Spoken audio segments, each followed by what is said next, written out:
Hello everyone, कैसे हैं आप सब और क्या हाल समाचार हैं आपके। देखिए, नया आईपीओ खुल रहा है विशाल मेगा मार्ट। 11 दिसंबर को खुलेगा, 13 दिसंबर को बंद हो जाएगा। तो सीधी सी बात है, अप्लाई करना है या नहीं करना है जानेंगे।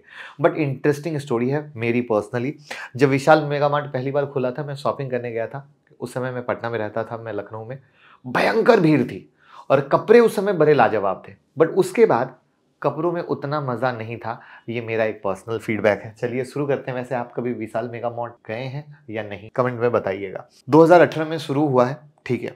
हाइपर मार्केट चेन है जो wide range of apparel, groceries, electronic, home essential बेचता है। इसलिए मैंने कहा ना कि देखो, धंधे को समझने के लिए अगर उस स्टोर में हम गए हो तो धंधे को तुरंत समझ लेते हैं, ठीक है। वहां पर इनके खुद के भी ब्रांड है और थर्ड पार्टी ब्रांड भी है जो कस्टमर को आता है।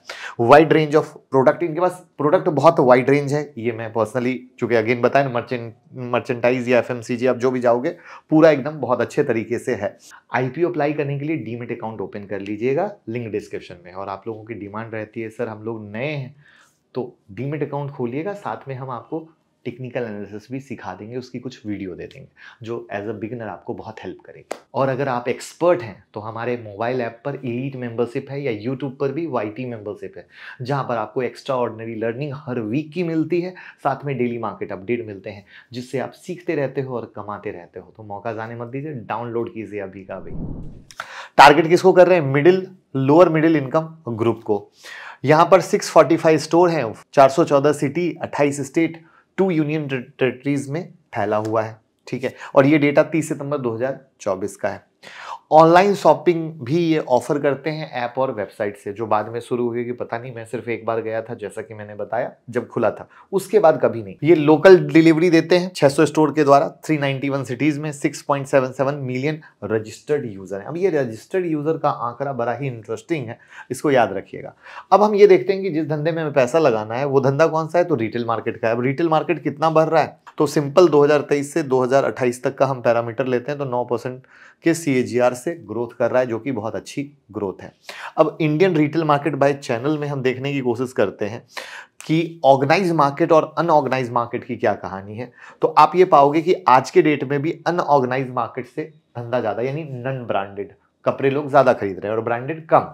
और शायद वहीं पर उसका फायदा कौन उठा रहे हैं? ये विशाल मेगा मार्ट। फायदा उठाने का मतलब middle class, lower middle class को टारगेट करके कि हम आपको ब्रांड दे रहे हैं, अच्छे कपड़े दे रहे हैं, इस तरीके से। तो 80-20 का है, जहां पे हम ये मानते हैं कि 20% CAGR से ये ग्रोथ होगा ऑर्गेनाइज मार्केट, यानी धीरे धीरे लोग ब्रांड कॉन्शियस होते जा रहे हैं कि हम ब्रांड के कपड़े पहनेंगे। अब अगर हम सेगमेंट वाइज देखते हैं तो हमने क्या किया, general merchandise, apparel, fresh, staple, FMCG का भी ग्रोथ देखा हर चीज को। चूंकि ये सब धंधे में है तो हर चीज का ग्रोथ 2023 से 2024 तक हम पाते हैं। तो आप मोटा मोटा पाओगे कि हर जगह ग्रोथ है।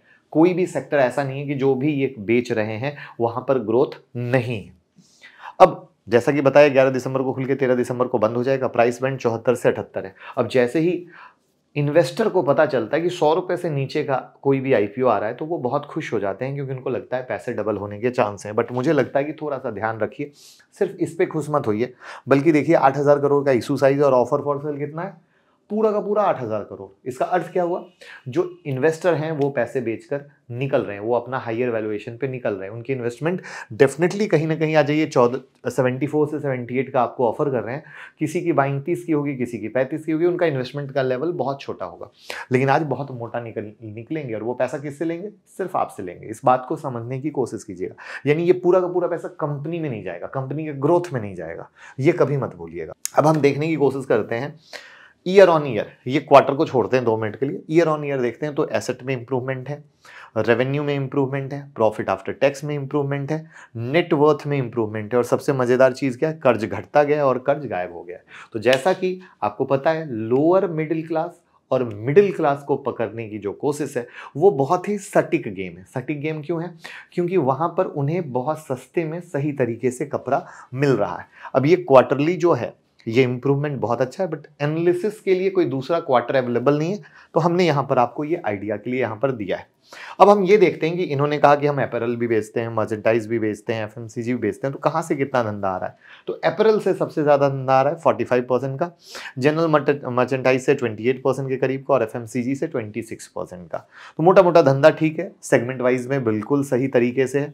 अब रेवेन्यू बाइफर्केशन में देखते हैं तो चूंकि इनके खुद के ब्रांड भी हैं और दूसरे थर्ड पार्टी ब्रांड भी है, तो किस ब्रांड से ज़्यादा पैसा आ रहा है? तो आप पाओगे कि ये खुद के ब्रांड से सबसे ज़्यादा पैसा कमा रहे हैं 71.88%, जो बहुत अच्छी बात है, बहुत अच्छी बात है।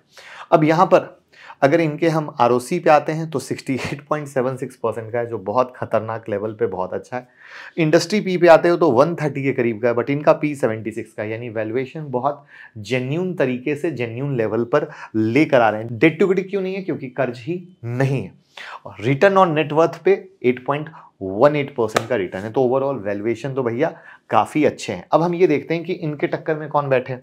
तो एक्चुअली देखा जाए, ईमानदारी से समझने की कोशिश कीजिएगा, विशाल मेगा मार्ट को क्या हम ट्रेंड से कंपेयर कर सकते हैं? आंसर है बिग नो, क्योंकि दोनों की पब्लिक में जमीन आसमान का फर्क है। लेकिन फिर भी अगर आप देखो तो अर्निंग पर शेयर 1 का है और ट्रेंड का 41 का, और ट्रेंड तो बहुत महंगा हो ही चुका है क्योंकि चारों तरफ छाया हुआ है जूडियो। वहीं पर हम एवेन्यू सुपरमार्ट से अगर कंपेयर करने की कोशिश करें तो वहां पर इनका भी डी मार्ट, एवेन्यू वाले डी मार्ट हो गए तो 38 के करीब का ईपीएस है और इसके भी वैल्यूएशन महंगे हैं। अब हम ये देखते हैं कि लास्ट 1 साल में इन्होंने क्या रिटर्न दिया है, तो आप पाओगे कि डी मार्ट ने तो निगेटिव रिटर्न दिया है, लेकिन ट्रेंड तो भैया छप्पर फाड़ के रिटर्न दिया जा रहा है। तो अब पैसा क्या है? तो भैया सीधी सी बात है, ओएफएस है, इन्वेस्टर अपना शेयर बेचकर निकल रहे हैं, कंपनी में कोई पैसा जाएगा नहीं। तो अब पॉजिटिव और निगेटिव क्या है, अच्छा और बुरा क्या है, समझिएगा। ओवरऑल रिटेल मार्केट में बहुत अच्छी प्रेजेंस है, जिसको आप जानते हो, ठीक है। और ये जो सेक्टर है ग्रोइंग सेक्टर है, क्योंकि हर आदमी को ब्रांड पहनना है। जिनके पास पैसे कम है उनके सपनों को कौन पूरा कर रहा है? विशाल मेगा मार्ट पूरा कर रहा है। फाइनेंशियल बहुत इंप्रूव हुए हैं लास्ट 2 साल में, नेट प्रॉफिट लास्ट 2 साल में बहुत इंप्रूव हुआ है, डबल हुआ है, जो अगेन बहुत अच्छी बात है, ठीक है। डाइवर्सिफाइड बिजनेस है, जहां पे आपने देखा कि प्रॉपर तीनों सेगमेंट से अच्छा खासा रेवेन्यू आ रहा है, कोई दिक्कत वाली बात नहीं है। वैल्यूएशन भी आपने देखा कि अगेन बहुत अच्छी बात है, ठीक है। लिस्टेड पीयर में क्या है, इनका वैल्यूएशन सस्ता है, जो बहुत अगेन एक स्माइल वाली बात है। जो लिस्टेड पेयर है, एक ने अच्छा रिटर्न दिया, दूसरे ने निगेटिव रिटर्न दिया है। वहां पर अब निगेटिव क्या है? तो निगेटिव बड़ी सिंपल सी है कि ओएफएस है, कंपनी में तो 1 रुपया जाना है नहीं। उसके बाद क्या है कि थर्ड पार्टी वेंडर से ये जब माल ले रहे हैं तो क्या होता है, कभी भी कोई भी बिजनेस में ऊपर नीचे होता है तो उसका इंपैक्ट कंपनी पे दिख सकता है, वो हमें हमेशा याद रखना है। लेकिन मुझे लग रहा है कि ये ज़्यादा इसलिए नहीं है क्योंकि धीरे धीरे ये खुद के प्रोडक्ट पर ज़्यादा डिपेंडेबल हैं, क्योंकि 71% का रेवेन्यू वहाँ से आ रहा है। बट बताना मेरा काम है, इसीलिए ये चीज़ मैं आपके नज़र में डाल रहा हूँ, ठीक है। उसके बाद क्या है, ED has requested information from company as a part of an investigation with potential risk of penalty और फर्दर लीगल एक्शन। इसका अर्थ क्या हुआ? सिंपल, ईडी की निगाहों में है, ईडी का चक्कर है। अब ये चक्कर कैसे आता है? कुछ भी निगेटिव अगर आता है तो वो कंपनी पर असर डालता है। जैसे कभी कभी आप न्यूज़ में सुनते हो ईडी की रेड पर इस कंपनी में, फिर क्या हुआ, शेयर गिर जाते हैं। तो दिस इज द पॉइंट जहां पे बताना हमारा फर्ज है। उसके बाद आज की डेट में आपको पता है कि ये मिडिल क्लास या लोअर मिडिल क्लास को कैप्चर तो जरूर कर रहे हैं, बट धीरे धीरे मिडिल क्लास हो या लोअर मिडिल क्लास हो, वो भी थोड़ा अपर लेवल के ब्रांड की तरफ भाग रहा है। उस कंडीशन में दिक्कत हो सकता है, जो मुझे लगता है सबसे इंपॉर्टेंट कंसर्न रहेगा। एक और चीज, 40% का रेवेन्यू यूपी और असम से आता है, ठीक है। तो अगेन क्या हुआ, स्टेट सेंट्रिक काम हो गया। तो वहां पर अगेन एक सोचने वाली बात है। धंधा आना चाहिए तो हमेशा पेन इंडिया आना चाहिए, वो ज़्यादा अच्छा होता है। उसके बाद कंपनी का जो निगेटिव कैश फ्लो है इन द पास्ट, भविष्य में अगर होता है तो वो दिक्कत दे सकता है, जो कि आप यहाँ पर देख रहे हो।